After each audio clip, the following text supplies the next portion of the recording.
हिमाचल प्रदेश के मुख्यमंत्री सुखविंदर सिंह सुक्खू की अध्यक्षता में एक बार फिर मंत्रिमंडल की बैठक हुई और बैठक में सीएम सुखविंदर सिंह सुक्खू ने स्पीति की महिलाओं को 1500 रुपए महीना देने की बात कही है। इंदिरा गांधी महिला सम्मान निधि के तौर पर यह निर्णय लिया गया है और सभी स्कूली छात्रों को डीबीटी स्कीम के तहत वर्दी भत्ता देने पर कैबिनेट की मुहर लगी है। साथ ही साथ अटल टनल प्लानिंग एरिया में नॉर्थ पोर्टल क्षेत्र को भी टीसीपी नियमों के तहत लाने को मंजूरी मिली। और ज्यादा जानकारी के लिए खबरें अभी तक के शिमला ब्यूरो प्रदीप ठाकुर इस वक्त हमारे साथ फोन लाइन पर जुड़ चुके हैं। प्रदीप, क्या कुछ जानकारी है मंत्रिमंडल की बैठक को लेकर? बिल्कुल आरती, देखिए जो आज मंत्रिमंडल की बैठक हुई है, लगभग 2.5 घंटे तक ये बैठक चली है। उसमें मुख्यमंत्री सुखविंदर सिंह सुक्खू के अलावा तमाम मंत्री मौजूद रहे। हालांकि डिप्टी सीएम मुकेश अग्निहोत्री इस बैठक में मौजूद नहीं थे और इसमें बड़े फैसले लिए गए हैं। और खासतौर पर जो हिमाचल प्रदेश की वित्तीय स्थिति है, जो आर्थिक हालात है, उसको लेकर राज्य सरकार ने पहले ही तय किया है कि हम एक श्वेत पत्र लाएंगे। तो इससे जुड़ी एक मंत्रिमंडल की सब कमेटी बनाई गई है और ये डिप्टी सीएम मुकेश अग्निहोत्री की अध्यक्षता में ये कमेटी बनाई गई है। और इसमें कैबिनेट मंत्री अनिरुद्ध सिंह जो है इसके सदस्य जो है वो रहेंगे और इसके साथ साथ चौधरी चंद्र कुमार वो इस कैबिनेट कमेटी के मेंबर रहेंगे। ये कमेटी एक रिपोर्ट तैयार करेगी कि हिमाचल प्रदेश में जो आर्थिक स्थिति है, जो वित्तीय स्थिति है, वो कैसी है और कहाँ कहाँ पर जो है वो वित्तीय खर्चे ज्यादा हुए हैं और इसके साथ साथ बाकी क्या प्रदेश की आर्थिक हालात को बढ़ाने के लिए, आर्थिक जो संसाधन जुटाने के लिए किया जा सकता है और प्रदेश को चलाने के लिए इस वक्त कितना पैसा सरकार के पास मौजूद है। तो इसको लेकर एक डिटेल्ड रिपोर्ट ये कमेटी तैयार करेगी। तो एक बड़ा फैसला इसको लेकर किया गया है और इसके साथ साथ 1500 महीना देने की जो बात महिलाओं को लेकर है, इंदिरा सम्मान निधि के तौर पर इसको जो है महिला सम्मान निधि के तौर पर इस योजना को तैयार किया गया है। और 15 अप्रैल जब स्थापना दिवस था हिमाचल प्रदेश का, तो काजा में मुख्यमंत्री सुखविंदर सिंह सुक्खू ने ऐलान किया था कि जो काजा की महिलाएं हैं, यानी स्पीति वैली पूरी है, वहां की महिलाओं को हम 1500 महीना पहले चरण में यानी दूसरे चरण में देंगे। पहले चरण में जो 60 साल से ऊपर की महिलाएं हैं जिनको पेंशन मिलती है, किसी भी तरह की पेंशन मिलती है, उसको बढ़ाकर 1500 किया गया था। और बाकी जो महिलाएं हैं उनको अब चरणबद्ध तरीके से 1500 महीना देने की जो है शुरुआत हो गई है। और ये काजा का जो स्पीति का काजा इलाका है और पूरा स्पीति बेल्ट लाहौल स्पीति की, उसमें ये शुरुआत होगी और उसके साथ साथ बाकी क्षेत्रों में भी फिर महिलाओं को 1500 महीना दिया जाएगा, ऐसा सरकार का कहना है। अच्छा, देखिए सरकार की तरफ से लगातार प्रयास ये किया जा रहा है कि अपनी तमाम जो गारंटियां हैं उनको पूरा किया जाए। सरकार की तरफ से गारंटियां पूरे करने के लिए कदम भी उठाए गए हैं। अब श्वेत पत्र की भी सरकार बात कह रही है, इसको लेकर क्या कुछ जानकारी?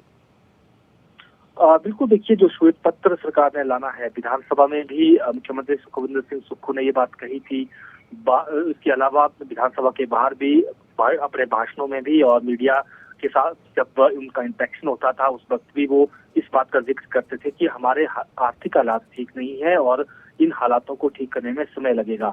तो ऐसे में हम एक श्वेत पत्र लाने जा रहे हैं जिसमें प्रदेश की आर्थिक वित्तीय स्थिति क्या है, इसको लेकर ये श्वेत पत्र होगा। तो उसी से जुड़ी ये कैबिनेट सब कमेटी बनाई गई है और ये पूरी डिटेल्ड एक रिपोर्ट तैयार करके आने वाले समय में कैबिनेट के समक्ष रखेगी और मुख्यमंत्री मुकेश अग्निहोत्री की चेयरमैनशिप में ये कमेटी बनी है।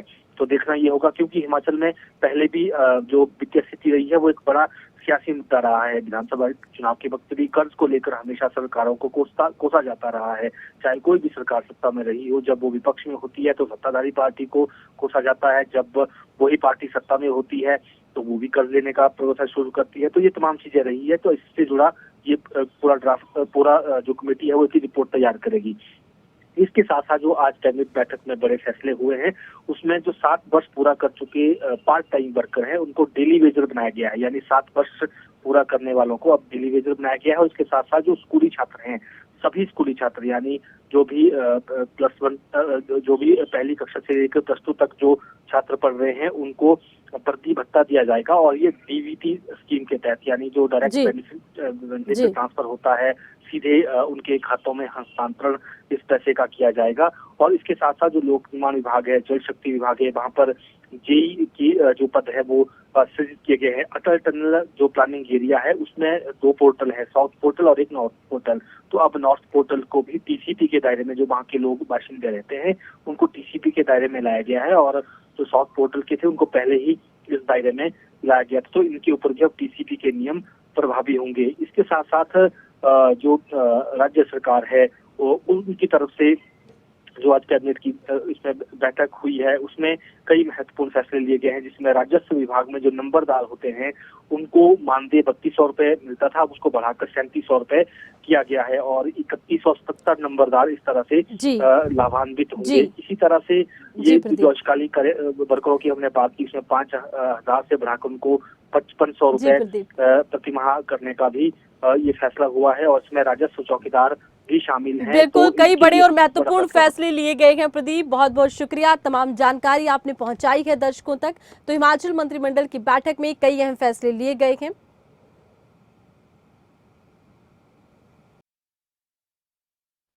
मंत्रिमंडल की मीटिंग हुई है, मुख्यमंत्री श्री सुखविंदर सिंह सुक्खू जी की अध्यक्षता में संपन्न हुई है, जिसमें कैबिनेट ने बहुत सारे फैसले लिए हैं, जिसमें सबसे अहम फैसला जो लिया गया है कि राज्य स्तरीय जो हिमाचल दिवस 15 अप्रैल को मुख्यमंत्री जी ने जो स्पीति में किया था, और उन्होंने कहा था स्पीति की सभी महिलाओं को इंदिरा गांधी विकास सम्मान निधि दी जाएगी। उसके तहत आज स्पीति की सभी महिलाओं को जो है वो कैबिनेट ने 1500 रुपये के हिसाब से इंदिरा गांधी सम्मान निधि की स्वीकृति प्रदान की है।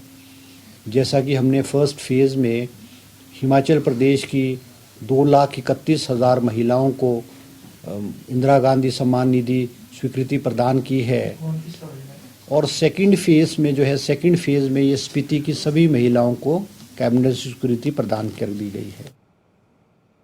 अब आपको ग्राफिक के जरिए बताते हैं कि मंत्रिमंडल की बैठक में आखिर कौन कौन से अहम फैसले लिए गए हैं।